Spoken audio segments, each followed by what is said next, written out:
Okay, so let's dive right in. I'm betting you clicked on this deep dive because, well, your focus these days is maybe more like a flickering candle than a laser beam. Uh-huh. I get it. I mean, with everything demanding our attention these days, it's a real struggle. But good news. We found this source that claims to have the ultimate guide to staying focused for hours on end. Oh, really? Yeah. And it's laid out like a step-by-step YouTube script. It promises to be a total game changer, but that's what we're here to find out. Does it really deliver? It's a tall order for sure. These days, staying focused sometimes feels like, I don't know, an uphill battle against a never-ending stream of notifications and, all the digital distractions. Exactly. So we need to figure out, are these so-called hacks actually backed by science, or are they just clever marketing tricks? Yeah, yeah. All right, so step one in this master plan is to destroy the distraction loops, which the source dramatically calls the silent focus killer. And it's all about breaking that addiction to those dopamine hits we get from our phones and all the notifications. Right, right. Like that feeling of needing to check your phone every 5 seconds. Oh, absolutely. It's like our brains have been totally hijacked by technology, right? Every notification, like every ping, every little thing gives us that dopamine surge, and we end up just craving more and more. Like a vicious cycle. Yes, exactly. So this guide, it suggests we basically go cold turkey, turning off all notifications, putting our phones, I don't know, in another room even. Mm. It even suggests using website blockers. So have you found those kinds of things helpful? Because I have to say, even I, struggle with resisting the call of my phone sometimes. It's tough, isn't it? But, creating that distance, both physical and psychological, I think can be really effective. Okay. Think of it like trying to resist, I don't know, a plate of warm cookies. If they're right there in front of you, it's so hard to say no.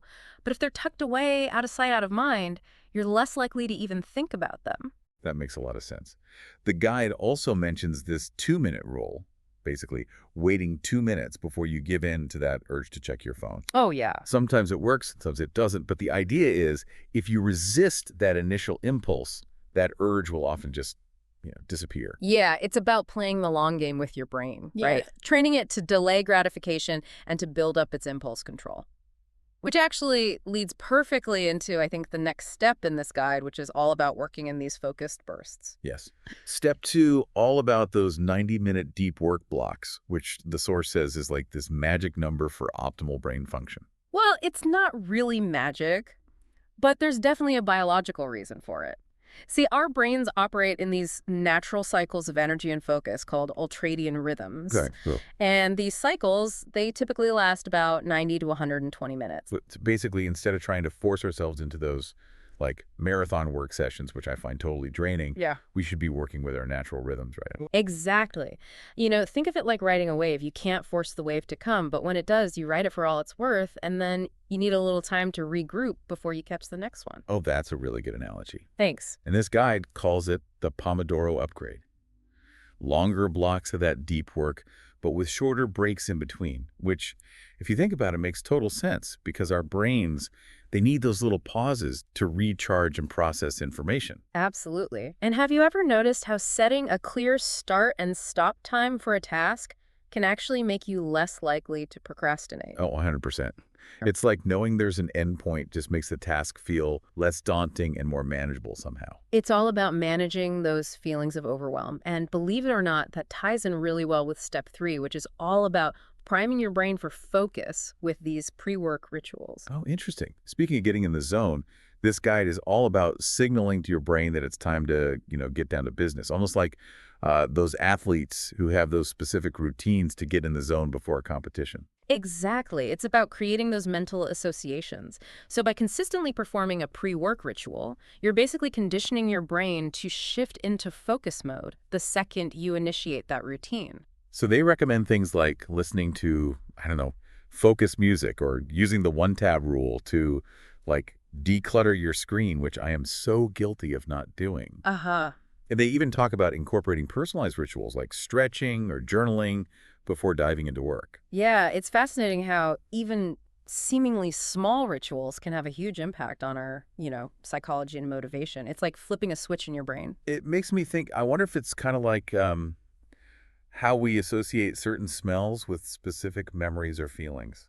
That's a great connection because, our brains are wired for association, and we can definitely use that to our advantage when it comes to focus. Okay, I like that. This guide also mentions using a countdown timer, which actually I do use sometimes. Oh, nice. Seeing that time ticking down, I don't know, it creates a sense of urgency for me, for sure. Do you think that's a helpful strategy? Absolutely. I mean, there's a reason countdown timers are used everywhere, from cooking shows to rocket launches. That visual representation of time passing, it could be so motivating. It gives us that, tangible sense of progress and helps us stay on track. Like that little extra push to get us moving. Precisely.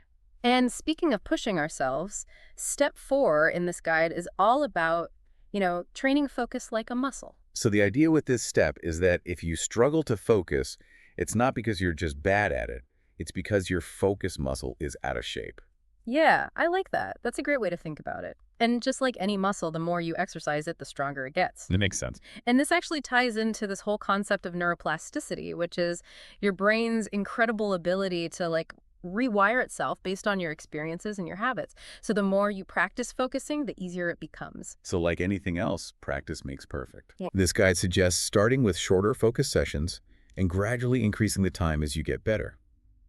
It also recommends keeping a distraction journal to track all those pesky things that, pull you off course. That's actually a strategy I recommend to a lot of people because, understanding your distraction patterns, those are key to developing effective strategies to, combat them. It's like becoming a detective of your own mind. Yeah. You're trying to figure out what triggers those lapses in focus. I love that. A detective of your own mind. Right. Maybe we should all be carrying around magnifying glasses and notebooks. Exactly. And once you've, identify those distractions, then you can start to experiment with different techniques to, address them. For some people, it might be, I don't know, noise canceling headphones or a designated workspace. For others, it might be setting boundaries with, colleagues or using those website blockers. It's all about finding what works for you. The guide also suggests using visualization to, prime your brain for success. Imagine yourself working deeply and, getting things done. Have you ever tried that? Visualization is a super powerful tool. I mean, everyone uses it, athletes, business leaders. It's about creating that mental blueprint for success. It's almost like a dress rehearsal for your brain. So you're setting yourself up for success before you even begin. Exactly. And that actually brings us to the final step in this focus roadmap, which is optimizing your environment. Okay, step 5. So this one's all about creating that distraction-free workspace, right? It's more than just tidying up your desk. There's a whole field of study called environmental psychology that looks at how our surroundings influence our cognitive performance, our emotions, and our behaviors. So you're saying our environment can actually impact our ability to focus. Oh, absolutely. Think about it. Have you ever noticed how much harder it is to concentrate in a cluttered, noisy space? Or how certain lighting can make you feel more alert and energized? That is so true. I always feel so much more focused when my desk is clean and organized. It's like my mind can finally breathe. Exactly. And this guide really emphasizes decluttering our workspaces, Right. controlling the lighting and sound, and even experimenting with scents to create a more, I don't know, focus-friendly atmosphere. I've never thought about that, like aromatherapy for focus. Exactly. Certain scents, like peppermint or citrus, have actually been shown to enhance alertness and cognitive function. Interesting. Okay. The guide also recommends changing locations if you find yourself losing focus. It's like a change of scenery for your brain. Yeah, that can be a great strategy. Sometimes just a simple change of environment can be enough to reset our mental state and boost our focus.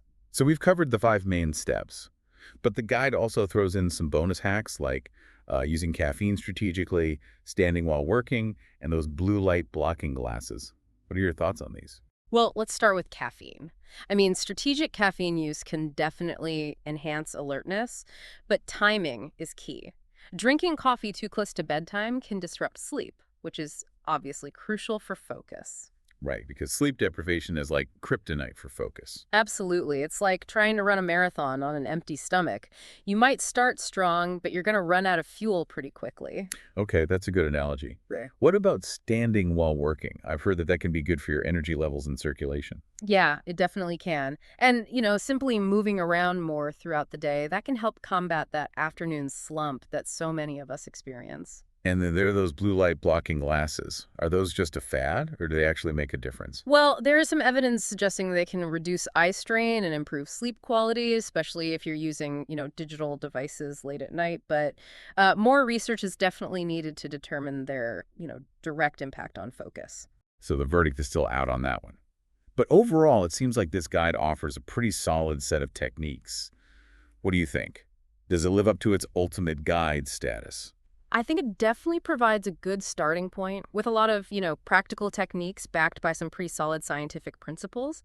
However, it's really important to remember that no single guide has all the answers, and what works for one person may not work for another. Right, because we're all unique individuals with, different needs and preferences. Exactly. For instance, the guide recommends those 90-minute deep work blocks, but some people might thrive with shorter or longer intervals. It's all about experimenting and finding what works best for you. So personalization is key. We can't just blindly follow a script and expect magical results. Exactly.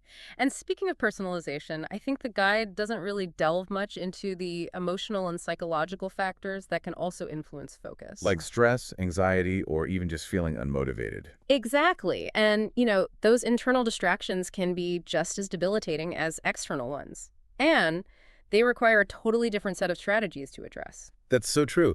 Sometimes I feel like the best way to actually improve your focus is to step away from work and address whatever that underlying emotional issue is. Absolutely. Self-care and stress management, those are essential components of the holistic approach to focus. And what about sleep? The guide mentions it briefly in relation to caffeine, but it doesn't really emphasize its importance. And that's a pretty significant oversight, I think, because sleep deprivation can seriously wreak havoc on our cognitive abilities, including, focus, attention, memory. So getting enough sleep is non-negotiable if you want to be at your best. It really is. It's like the foundation upon which everything else is built. Okay, so we've established that personalization, emotional well-being, and sleep, those are all crucial factors that this guide kind of, glosses over. Anything else we should add to the mix? I think I'd also emphasize the importance of finding purpose and meaning in our work. When we're genuinely engaged and passionate about what we're doing, focus just often comes more naturally. That makes sense. It's definitely easier to stay focused when you're excited about what you're working on. Exactly. And that actually ties into this idea of setting clear goals and intentions. So we're not just going through the motions, but we're working towards something that actually motivates us. Right. Having a clear sense of purpose, it can provide this really powerful anchor for our focus, helping us stay on track even when all those distractions come up. I think that's a really great takeaway. So this guide, it provides some useful tools and techniques, but ultimately it's up to each individual to adapt them to their own needs and circumstances. And to remember that focus isn't just about productivity, it's about living a more mindful and fulfilling life. That is very well said. But before we wrap things up, I'm kind of curious about your personal experience. What are some of your go-to strategies for staying focused? Well, I'm a big believer in the power of routine. I find that having a, consistent daily schedule, that really helps me stay grounded and focused, even when things get, a little bit hectic. Routine is definitely underrated. It's like setting your brain on autopilot for success. Exactly. And I also find that, mindfulness practices like meditation or deep breathing, those can be so helpful for calming my mind and improving my concentration. So taking a moment to just pause and center yourself can actually make you more productive in the long run. Absolutely. It's about, finding that balance between effort and ease, between pushing yourself and knowing when to step back and recharge. Which brings us back to that importance of self-care and just prioritizing our well-being. It really is all connected. We can't expect to achieve optimal focus if we're, neglecting our physical, emotional, and mental health. So it's not just about, hacking our way to focus, but about cultivating a lifestyle that actually supports it. That's a great way to put it. It's about creating that sustainable approach to focus that integrates seamlessly into our lives. And that's a journey, not a destination. Well said. And it's a journey that is definitely worth taking because mastering focus can truly transform our lives, not just in terms of productivity, but in terms of our overall well-being and fulfillment. You know what? You're making me want to revisit some of my own focus habits and see where I can make improvements. I encourage you to do so. It's an ongoing process of, self-discovery and experimentation. Well, you've given me a lot to think about, but before we get too carried away with our own focus journeys, I think it's time for a quick recap of what we've learned from this deep dive into the world of focus hacks. Yeah, great idea. Let's distill the key takeaways and see what we can apply to our own lives and to your life as well, listener. Okay, so let's take a step back for a second, recap what we've learned about these, focus hacks. We started with this YouTube script, right?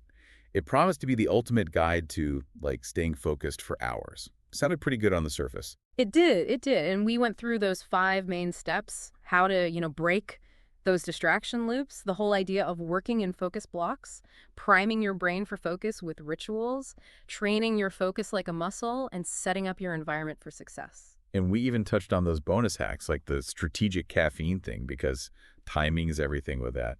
And then standing desks and those blue light blocking glasses, which it seems like everyone's talking about those these days. Yeah. But I think one of the most important things we talked about is that, focus isn't just about following some set of rules, right? It's about understanding yourself and what works for you. Absolutely. It's about personalizing those techniques, Mm. figuring out what works for you as an individual. Like those 90-minute work blocks, maybe they're great for some people, but others might need, I don't know, shorter bursts of focus. Totally.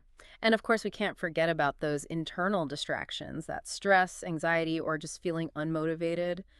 Those can be just as hard to deal with as all those external distractions. For sure. Sometimes I feel like the best way to improve focus is to actually just step away from work for a minute and deal with whatever that underlying emotional issue is. Yeah, I agree. Sometimes you need to take a break. And we talked about how important sleep is in those mindfulness practices that can really help you kind of reset and recharge. It's about seeing the whole picture.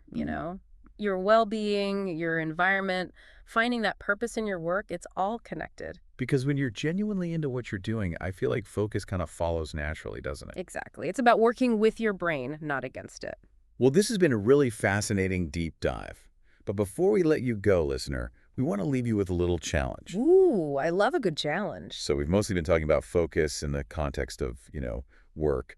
But what if you could apply these same principles to other areas of your life? Think about your relationships, your hobbies, even just like being more present in your daily life. Imagine the possibilities, right? Yeah. Like setting aside time for quality interaction with your loved ones, or creating, I don't know, a dedicated space for your hobbies, or even just taking a few minutes each day to be mindful. What if those techniques could help you deepen your connections with people, or spark your creativity, or even just allow you to enjoy those little moments that make life so rich? Yeah, I mean, we encourage you to experiment and see what happens when you bring a little more intention and focus to those areas of your life. It's all part of that journey of self-discovery. Absolutely. Because mastering focus, it's not a destination, it's a journey. And it's a journey that can, I think, really transform your life, not just in terms of how much you get done, but in terms of your overall well-being and fulfillment. Well said. So keep exploring, keep experimenting, and keep diving deep. Yes. Until next time, stay curious and stay focused.